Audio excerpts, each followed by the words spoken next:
Hello everybody, this is Top MTG here today with another Magic the Gathering video. In today's video, we are breaking down all of the spoilers that have come out today being May 24th for Modern Horizons 2. So we're going to take a look at these cards in the context of a couple different formats. I'm going to talk about my opinions on the cards, why they're interesting. However, I am not a channel that covers Modern, and so I know very little about the meta. So unlike something like a Standard set, where I could talk about its impact in Standard and Historic, this is going to be a little bit more casual focus. So I just want to set that standard before we jump into this, but I find these are some of the most interesting cards because they have so much room to experiment with. Either way, let's jump into this.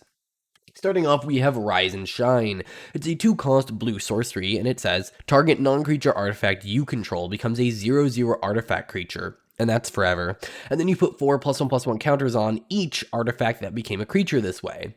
Now, it's worded that way because it has Overload for 4 blue, which means that you can pay 6 instead of paying 2, and instead, each non-creature artifact you control becomes a 0/0 artifact creature.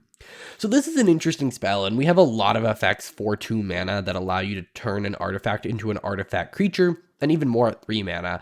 However, what I think is really interesting is the 6 mana overloaded cost. There are abilities like this on cheaper spells and permanents. However, oftentimes they only last until end of turn. This is a permanent effect, which could be considered both a good and a bad thing. It's good because, well, you're casting the spell and it has impact that goes further than just one round. But it's bad because it also means that if you cast this for its overloaded cost, or even if you don't, on something like a Soul Ring, you might have wanted that attack to maybe take out a Planeswalker, but now your Soul Ring is stuck as a creature, and creature removal is much more plentiful compared to artifact removal.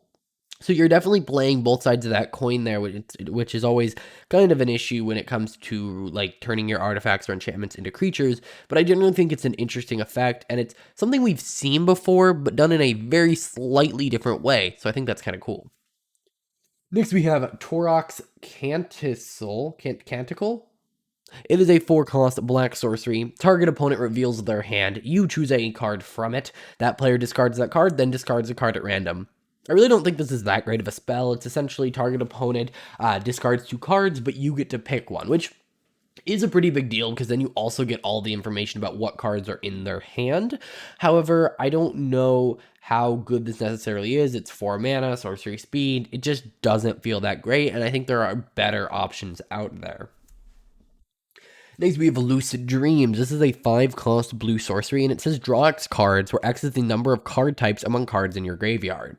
Alright, so let's think about this. For 5 mana, you could theoretically be drawing at least 1 card, which does not feel great. You pay 1 mana to draw a card and scry. So then for 3 mana, you normally get 2 cards. So that means you have like a sorcery and an instant. So in order for you to be really happy with this, you want at least 3 card types in your graveyard. And it's not among graveyards. That would make this card at least playable. But I feel like this is a little too hard to set up unless you're maybe doing some sort of self-mill deck. But then again, you do need to make sure that you have, lands and creatures and instants and sorceries. Because honestly, if you pay 5 mana for 4 cards, I don't think you're complaining. So that would be like land, creature, instant, sorcery. Something along those lines. But you'll notice like the high end of this is if you have a land, an instant, a sorcery, a creature, an artifact, an enchantment, a planeswalker, and a tribal. I'm hoping I'm not missing any there. So that would be 8 cards for 5 mana. But that's assuming you have all of these things in there. Now, of course, you could have things like, artifact creatures, enchantment creatures, anything like that. But I do think it's a little narrow. And I don't know if there are a lot of decks that are really looking for this card. Next, we have Spreading Insurrection. It is a 5-cost red sorcery. Gain control of target creature you don't control until end of turn. Untap that creature. It gains haste until end of turn. And then it has Storm. So this could very easily be I'm going to take your whole board and then swing it at you, which is very evil. It is very much saying, hey, we are going to kind of kill you because not only do we have a bunch more creatures now, not only do I have a bunch more creatures now, but you don't have any. And so that is very, very powerful. Although often decks that are like storm-based decks would rather just have the cards win. This requires your opponents to have creatures, which isn't always the most reliable thing. So if you're going for something a little bit more, I don't know, steady, consistent, you probably want to go with something that's more direct and instead combo off using Storm. But in something like Commander, where you might be just, you cast this and you gain control of 3 creatures, that doesn't sound awful. You do have to consider there are cards that steal like entire boards. Reigns of Power, I believe, is a blue spell that just swaps your board with someone. So there are definitely options that do this, and this is obviously done a little bit differently, but it really is depending on how your deck is playing. But it's definitely one of the more interesting ways that this effect happens. Next, we have Late to Dinner. This is a 4-cost white sorcery. Return target creature card from your graveyard to the battlefield. So that's any power, any toughness, any mana value, any of that, just straight to the battlefield, and then you create a food token.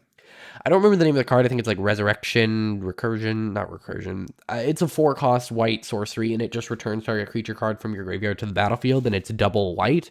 So this is a strict improvement over that. And honestly, the fact that it creates a food token doesn't seem super significant, but honestly, this seems like a really good inclusion in decks that care about artifacts or life gain. I mean, if you throw this in, I don't know, a life gain based deck, I mean, this is, first off, by the way, this is a common.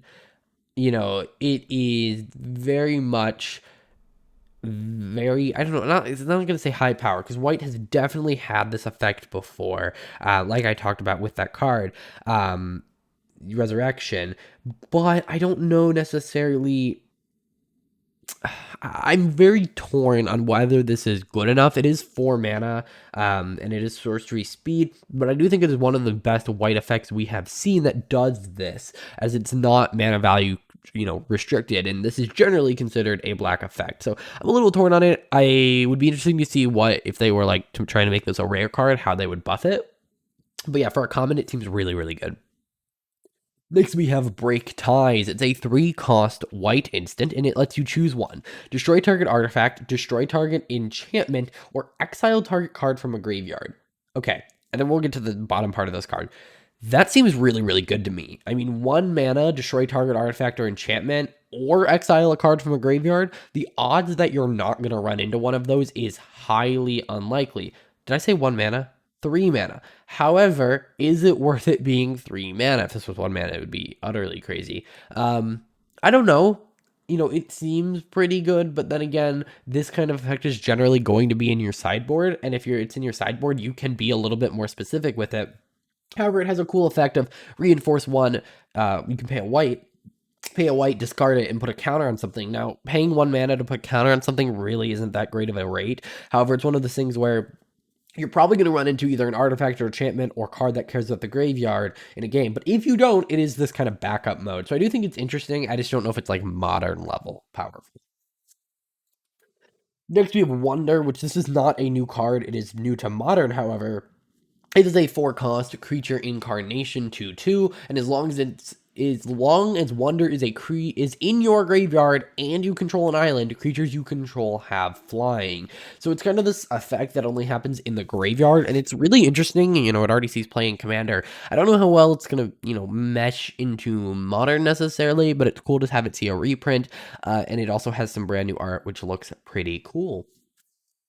Next, we have this card, which can be translated into Sarah's Emissary. It is a 7-cost white creature angel, 7/7 with flying. And when it enters the battlefield, choose a card type. You and creatures you control have protection against the chosen card type. Okay, so here's kind of what this is going to do. So you're going to play it, and you can choose, instant, sorcery, enchantment, whatever. And obviously, it is going to be dependent on what deck you are facing. However, I would say at its face value, creature is the most powerful thing to choose for 2 reasons. First off, it makes all of your creatures unblockable, because it has protection from creatures, meaning that anything with the characteristic of creature can't block or deal damage to it, which also means that they not only can't be blocked, but they also can infinitely block your opponent's creatures.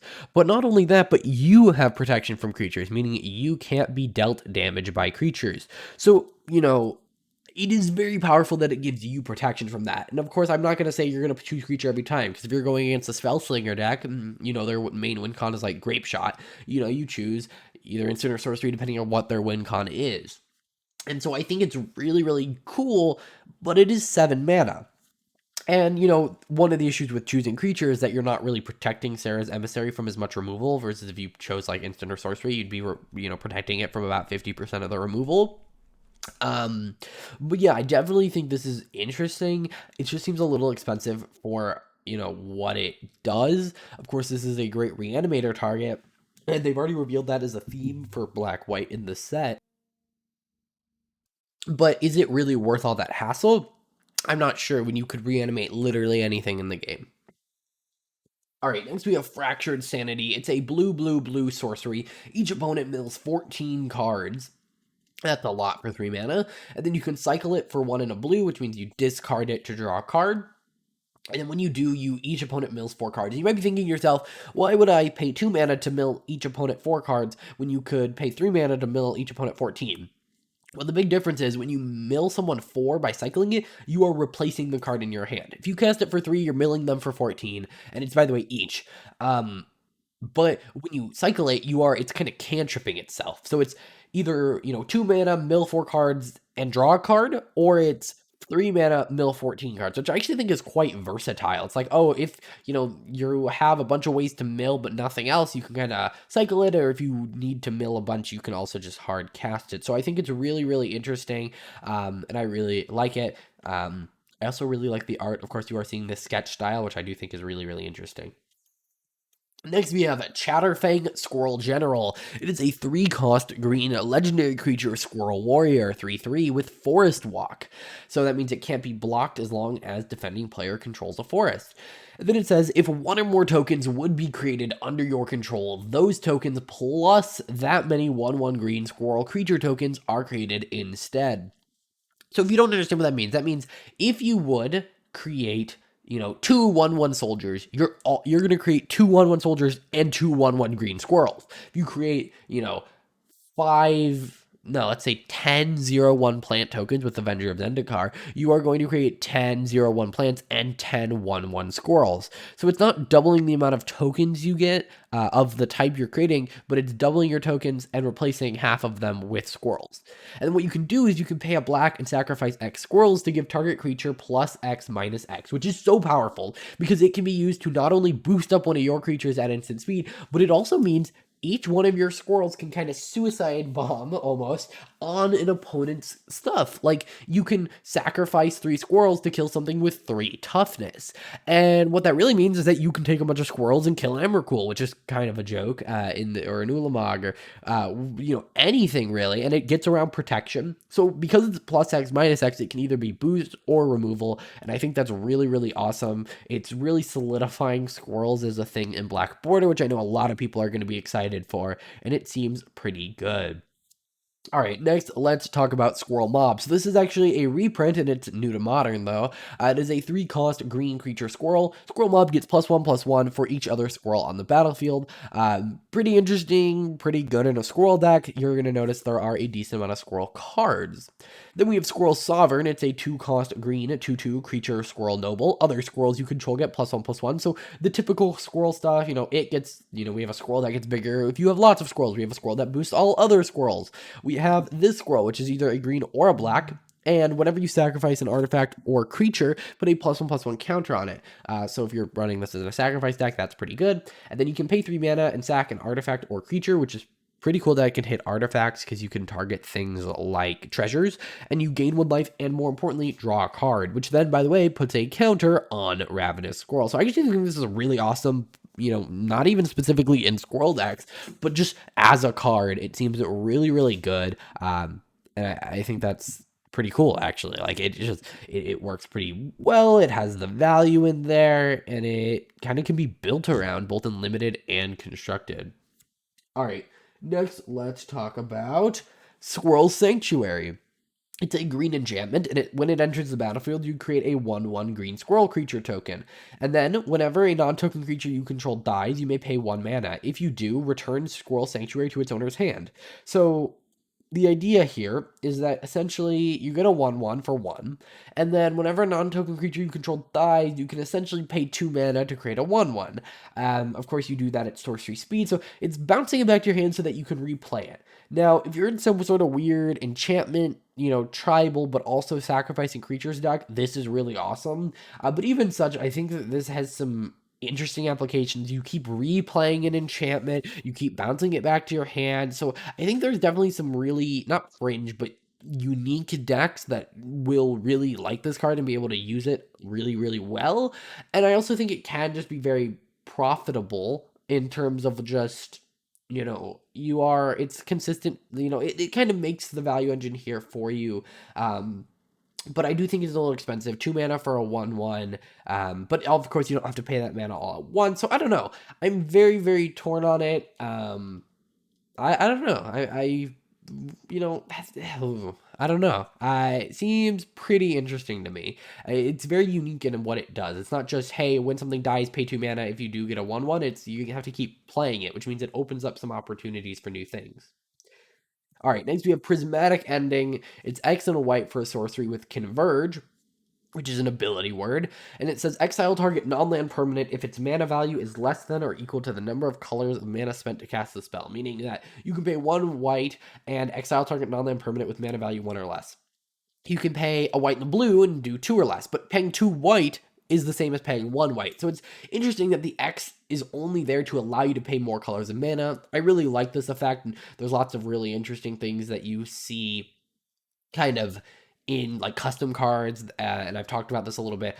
X's that like aren't necessarily, put X +1/+1 counters on something are really interesting to me. I really liked multiple choice from Strixhaven, and this is very similar to that.